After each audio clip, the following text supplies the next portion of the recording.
Things I wish I knew before getting into motorcycles. This video is dedicated to the 15-year-old version of me. Yep, this guy. And anyone who is of a similar age, or maybe even a bit older, who's looking to get into motorcycles for the very first time. And after 15 years, was it worth it? Let's jump on the wicked ZZR1400 and let's find out. See, at the beginning of this video, I was going to do a skit of me running after the sheep and shouting, "Just let me love you," but it sounded a bit too Welsh, if you get what I mean. Sorry, that was really bad, wasn't it? Hello, sheep. Oh, that one's having a poo. Maybe not. Yeah, guys and girls, I actually struggle to believe that it was 15 years ago that I got into motorcycles for the first time.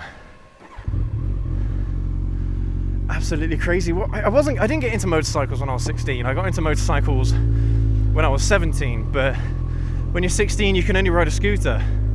So that's the only option that I had. And then as soon as I turned 16, I got myself a 125 and rode that for a good 2 or 3 years until I did my motorcycle test. And then, yeah, started riding bigger bikes. Now, as I've been riding all this time, I've learned an awful lot, and there's a lot to learn. Riding motorcycles isn't an easy thing to get involved with. I mean, riding itself isn't the difficult bit. It's everything else that comes with it that can be a bit more difficult as the years go on, because it's an asset that you're having to maintain, that you're having to continuously spend money on to enjoy. And I've spent a lot of money over the years on bikes and maintaining them and all that. I mean, probably not as much as I think, but it's obviously, you know, when you're running a car and you got financial commitments as well, you know what I mean, it can start to get difficult financially if you're not careful with bikes. But the very first thing that I didn't know when I was riding bikes is how much I'd enjoy it. This is one of those hobbies where you're not really sure if you really enjoy it until you actually do it. So you know what I mean. You've got to invest a load of money to make sure that you enjoy something, which can be a big risk for a lot of people. I mean, there's nothing stopping you from selling the bike on or anything like that afterwards. But I suppose, you know, if you test it out for a year and you don't like it, then you haven't lost out on all that much. You can sell the bike, you've paid for the insurance and everything, and at least you can say that you've had that experience and that it wasn't for you. But still, the amount I've enjoyed it is just shocking, even to this day for me. It is a shock. But at the same time, there's a really big reason why I've enjoyed riding bikes for as long as I have. And it's actually because I did get bored once of riding.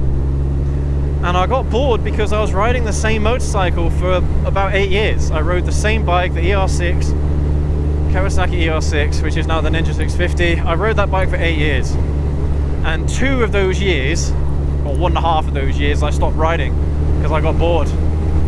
I got bored of it. And I'm ashamed of myself, because the one thing that got my spark going again for bikes was buying this one, the ZZR1400. And I realized at that point that riding one motorcycle isn't be all and end all. Just because you've ridden one motorcycle doesn't mean you've ridden them all.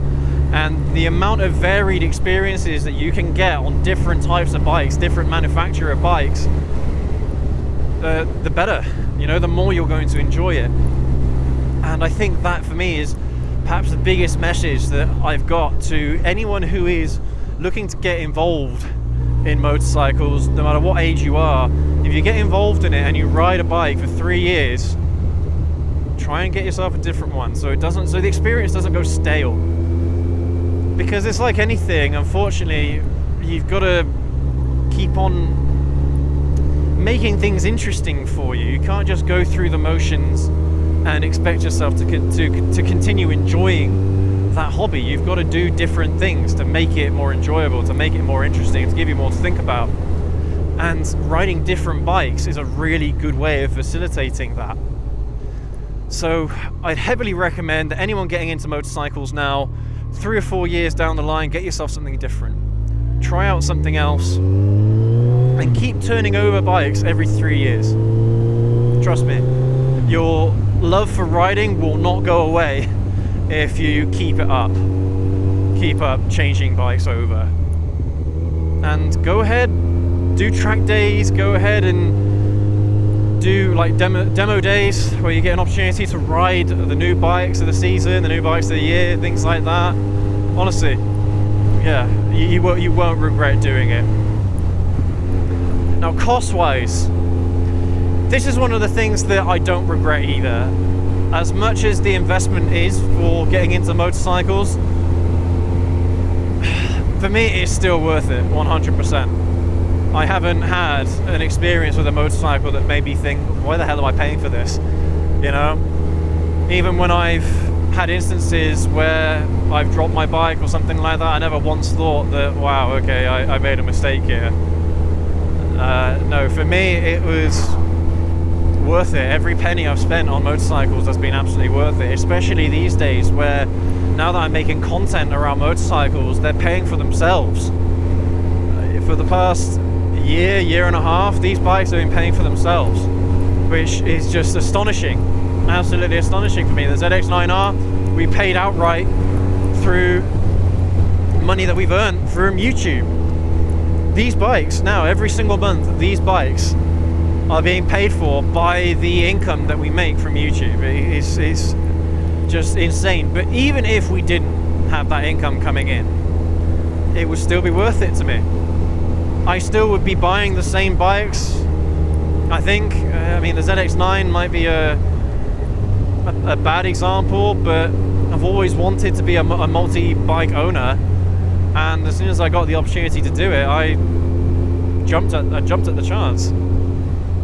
And yeah, it's absolutely fantastic. Riding a motorcycle as well can be really daunting to someone who is new, getting involved in the hobby for the first time, for the first few times. You feel so exposed, you know, especially if you've driven a car, or at least if you've been in a car first and you haven't had anyone else to show you what it's like being on a motorcycle, either riding one yourself or being pillion on one. You will feel very, very exposed, very, very open to the elements. But that is the experience that you will learn to love. Having that wind in your face, being so close to the ground, you know, having not a lot between you and the ground is what actually makes the experience so much more immersive. You know, you're driving a car and, okay, fine, driving the car can be a lot of fun. Don't get me wrong, but at the same time, you are hiding yourself away from everything around you, whereas on a motorcycle you are experiencing everything around you. Everything. There's no windshields or windows you got to look through. You are actually physically looking at everything yourself. It's like wearing a VR headset. If any of you have ever worn or used a VR headset, it's like the helmet is a VR headset and you are experiencing the world on a motorcycle through a VR headset. It is so immersive and so just wonderful. So freeing. It's great. It is great. But learning to ride itself will seem hard to begin with. But once you've done it for a few months, it'll become second nature, you won't have to think about it, and that's when you'll really start enjoying riding the motorcycle. At first, when you start riding, it'll be more scary than enjoyable for most people. Alright, I think that's the same when you drive a car for the first time as well. It's more scary than enjoyable, but once you have learned how to drive or how to ride a motorcycle, that's when these things become so much more enjoyable for you, and you'll want to get up and ride every single day. And that's what I do these days. If I'm ever going anywhere, more often than not, I'm taking one of my bikes. And I mean, that's another thing. Owning multiple bikes is great and all, and I absolutely love it, you know, being able to walk into my garage and thinking, right, which of these bikes am I going to take out today? But at the same time, you can't neglect them. You can't neglect any of them. The one thing that I think you fall into the trap of if you're not careful is you end up having a favorite and you end up riding that a lot more than the others. And right now, if I'm being perfectly honest with you, my favorite is the ZX-9. I absolutely love riding that motorcycle, not just because it's, I don't know, because it's the newest one of the collection, but because it's a different experience, but because it's old and it wants to keep going, and I'm like, yeah, I'm gonna ride this bike until it dies. And I just want to keep it running, and I want to keep running it everywhere I go. Honestly, right now, if I'm going anywhere, I'm taking the ZX-9 over the ZX2 and over the ZZR. But the problem is that you end up neglecting the other bikes.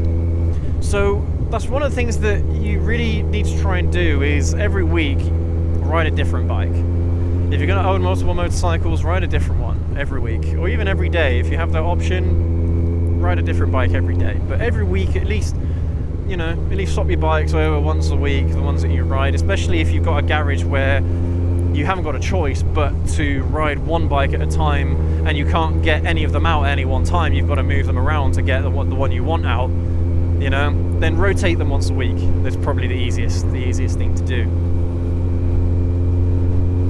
When it comes to safety, motorcycle safety, just getting better at hazard perception. I think one of the best skills that you can ever learn on a motorcycle, and a car for that matter as well, is hazard perception. You concentrate on the threats that are around you, and you react immediately when you notice that there is a potential threat. You put yourself in the right position so you're ready to react if that threat actually manifests.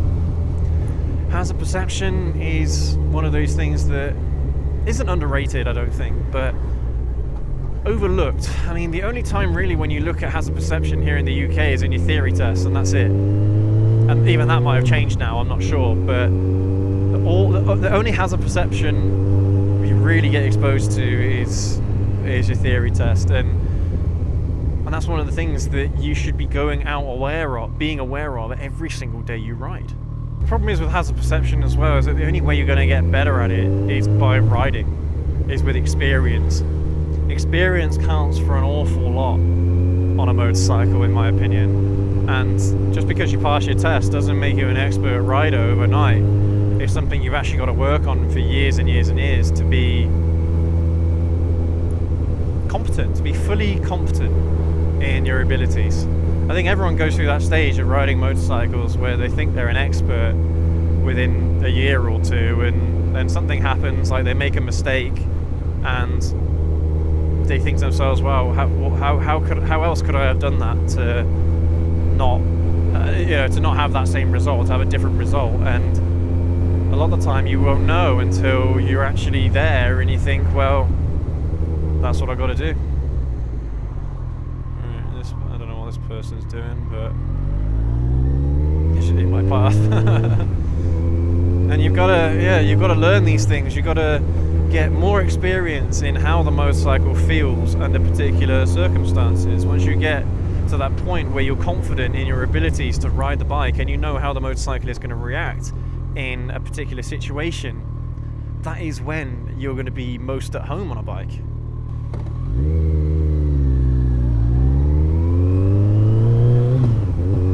I suppose for me, one of the biggest things that wasn't an issue when I was younger was getting over the fear. For me, I got over it really quickly, and I was able to enjoy a motorcycle really quickly. But my wife, on the other hand, she is terrified of riding her bike, and every single time whenever she gets that on it, she gets comfortable, and she realizes that it's all alright and she's able to enjoy it. But trying to get her on the bike to begin with can be really, really difficult. And the interesting thing is that she doesn't mind riding pillion if I ever asked her, but she's got her own bike, and I prefer to ride her own bike if we're ever out together. And for me, I don't really like riding with a pillion, to be honest with you. It's not as enjoyable. You're not able to enjoy the bike as much, and I just don't like it. And seeing as she has her own bike, it kind of makes sense for her to ride it, but it is difficult because I've got to kind of push her to ride her bike a lot of the time, and she's just not that into it. and if the fear is what gets her and the fear is what gets others, then it's not something I can really comment on, because it's not something I've not experienced that. I've never ever had any problems getting on a motorcycle.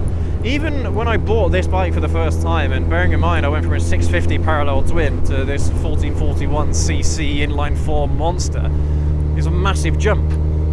71 horsepower to 210 horsepower. It is ridiculous, a ridiculous jump. But honestly, once I started riding it, within the first hour I was comfortable. I was comfortable riding it, and I wasn't scared. I was just enjoying myself. I was having a whale of a time. But of course, some people don't. Unfortunately, some people aren't like that, and that's just the way the cookie crumbles, I suppose. But so, I mean, that's one thing that I would tell myself anyway, but something to keep in mind for a lot of you, that the fear, you might not be able to get over the fear. You might not, I don't know. It's like, if you enjoy roller coasters, you won't have any problems getting on a motorcycle. But if you don't enjoy roller coasters, I don't think that it will be for you. At least riding yourself, maybe riding pillion, you'll feel more comfortable, but I don't know. Yeah. For me, that's the best comparison that I can make between a motorcycle and a roller coaster, because it's a very similar kind of experience in a lot of ways. You know, the way how the adrenaline feels, the wind in your face and everything, it is very, very similar. So that's what I'd recommend, really. But try it out. Don't be afraid to try it out as well. If you ever get the chance to try it, do it. Even if it's just riding pillion, go for it. Yeah, what's going on there? Did they stall? Not clear.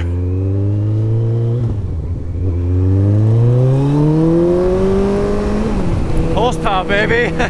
Nothing beats it. On a motorcycle, nothing beats it. I think the last thing that I'm going to say to myself, to my 15-year-old self, the power that you feel on a motorcycle compared to a car, it's the easiest way to feel ridiculous amounts of performance for so cheap. This motorcycle cost me £10,000. It was brand. It wasn't brand new. It was used, but it cost me 10 grand, and that was it. £10,000 for 210 horsepower, 160, 170 newton meters of torque. When you're trying to compare that to a car, I mean, you're having to spend a fortune on a car that can perform. Probably about that, about that amount of money there. That Aston Martin, I think it was Aston Martin, I'm not sure. But, you know, you have to spend a fortune to get that experience in a car. And the thing is, let's take cars and bikes out of the equation. Let's just talk about performance. If you want to experience performance that only the top 10% of people will ever experience in a car, this is the way to go, right? This is it. 4 wheels, 2 wheels, honestly, when it comes to the power and the experience, it doesn't matter all that much, all right? This bike in particular, there is not many cars out there that could beat this bike in a straight up drag race, in its stock form as well. There just isn't. And I've always wanted to experience performance like this, but I thought to myself, like everyone, that, oh, well, I've got to get a car to experience that kind of performance, and you don't. You don't. This right here is the summit of performance on motorcycles. There isn't much faster than this. There is, but again, you're talking a lot of money as well at that point for something that is only, I don't know, maybe a few tenths of a second faster in a straight line. Oh man, what power! What experience! It just it is absolutely fantastic. But in terms of everything else, I wouldn't really change much else of my riding experience, to be honest with you. There isn't much more advice out there that I could give myself. Of course, just being careful, but at the same time, knowing when to enjoy yourself, knowing when to put the power down, knowing when, I think, is one of the things that a lot of people need to know more than others. it's difficult. It's difficult for me to explain because I'm not like that where I'm 100% on the throttle all the time. I'm not one of those riders. I never have been. But when I do it in a place where I feel totally comfortable and totally in a place where if I need to brake, if I need to stop suddenly, I've got a lot of room to do it. I'm not putting anyone else at risk. But there are people out there that are kind of oblivious to that, and they'll do stupid things. So I don't know. But any more advice that I've got for my 15-year-old self?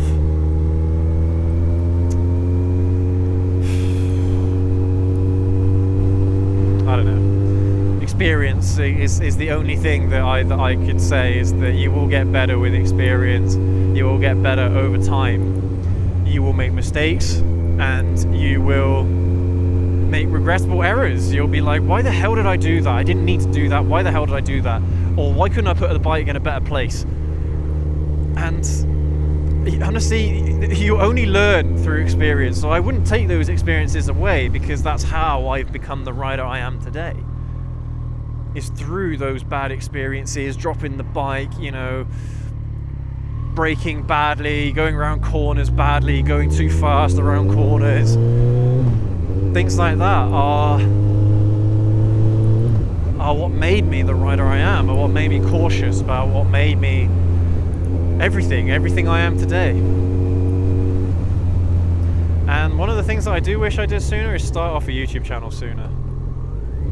I had a passion for bikes a long time ago, and I do wonder if I started a YouTube channel, say back in 2014, 2015, when I'd had about 5 years of experience, I can only imagine where I'd be today. Yeah, these things you can't do, you can't leave later in life. You've got to do them. The sooner the better, because things get in the way. When you're younger, you've got a lot more time and opportunity and chances to do this kind of stuff. And for me, if I'm being perfectly honest with you, if I wasn't working from home most of the time, I don't know if I'd have the time to be able to do this, at least at the schedule that I have at the moment. 3 videos a week, I wouldn't be able to do that. Maybe 1 video a week would be maximum what I'd be able to deliver if I wasn't able to work from home. So for me, working from home was one of the things that really gave me the opportunity to do this. So if any of you are looking to get involved in YouTube, get involved in, I don't know, any kind of social media production, whatever it might be, do it sooner rather than later. And keep at it as well, keep at it. You're gonna make lots of mistakes, you're gonna make flops, you're gonna do all that stuff. But you keep at it, you stay, keep on developing yourself, keep on trying to make better content, try and get better at talking to a camera, try and get better at writing your ideas down, getting better at knowing when certain ideas are good, other ideas are bad. Once you've got the hang of it, then things will start falling into place, but you have got to keep at it. You've got to keep at it. Well, I mean, we've been at it now for 2.5 years. Maybe 3 years, I think, in April, in 2024. That sounds crazy, because it doesn't feel that long ago since we started this journey, but we recently broke 8,000 subscribers, and I mean, we have blasted through 8,000 subscribers. We're on 8,100 already. By the time this video comes out, maybe 8,200, I don't know. We're doing really, really well at the moment, so thank you ever so much to all of you who have left likes, all of you that have hit subscribe, all of you that have left comments, all of you that are supporting us in any way, shape or form, even the negative comments. You guys are still interacting with the content, despite the fact that you might disagree with something or another. If you dislike a video, don't just dislike it, leave a comment and tell me why you've disliked a video, because if it's something that I can do better, if it's something I can improve on, I want to know. So you guys tell me, and I'll try and make it happen. I'll try and make things better for everyone if I can. Yeah, 8K, man. I remember when I did a video celebrating 200 subscribers. 200, that's a drop in the ocean compared to what we've got today. But yeah, absolutely wicked. Thank you ever so much to all of you who have subscribed, and I can't thank you enough, honestly. You guys are making it possible for me one day to make this a career. Maybe one day to be able to just ride bikes all the time. That would be a dream come true for me. So thank you from the bottom of my heart. You guys are absolutely awesome. Thank you. Anyway, everyone, thanks again for joining me all the way to the end of this one. Take care, ride safe, and we will catch you all in the next video. Have a good one.